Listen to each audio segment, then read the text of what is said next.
This video will demonstrate the new process to request and renew a Massachusetts paid family medical leave exemption in the PFML Employer Portal. This will be the new process that is starting on July 1st, 2026. So to start, employers will visit paidleave.mass.gov and either log in or create a leave administrator account if they do not have so via my.mass.gov. Once this is created, they will be directed to the welcome page of the employer portal. They can see all information that they can do within the portal here.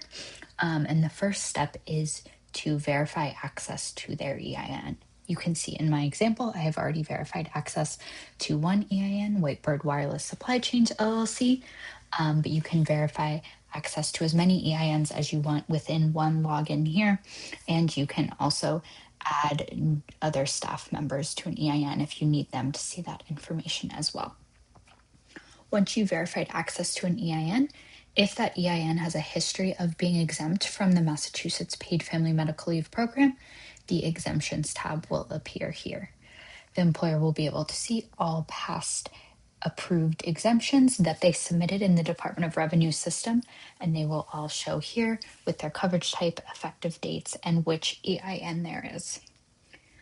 To request to be exempt or to renew their exemption, you can hit this Start a New Request button here, and employers are directed with information on how to submit their request, a legal acknowledgements page, and then they are directed to the request flow itself.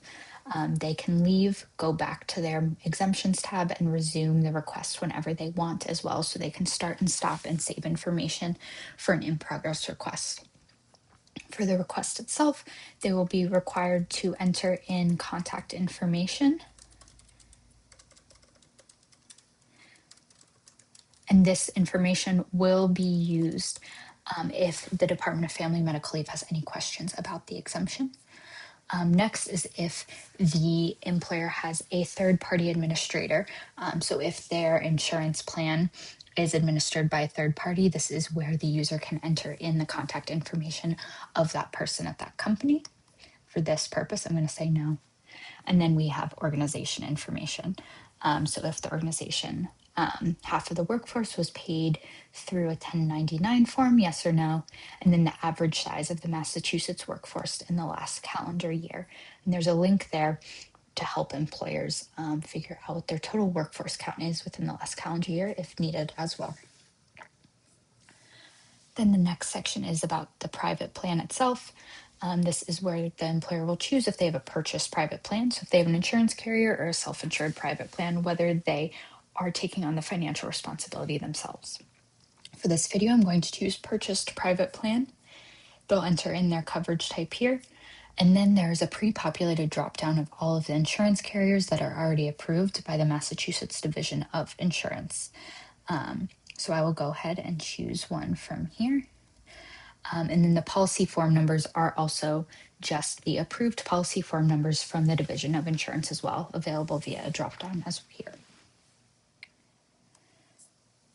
Then the employer will be directed to enter in their insurance policy period from their confirmation of insurance form. That is the fields that can be found here in the effective dates. So I'm going to go ahead and enter in that information as well as the anniversary date, so the date that the policy renews each year. The next page is going to ask the employer when they want their exemption to start.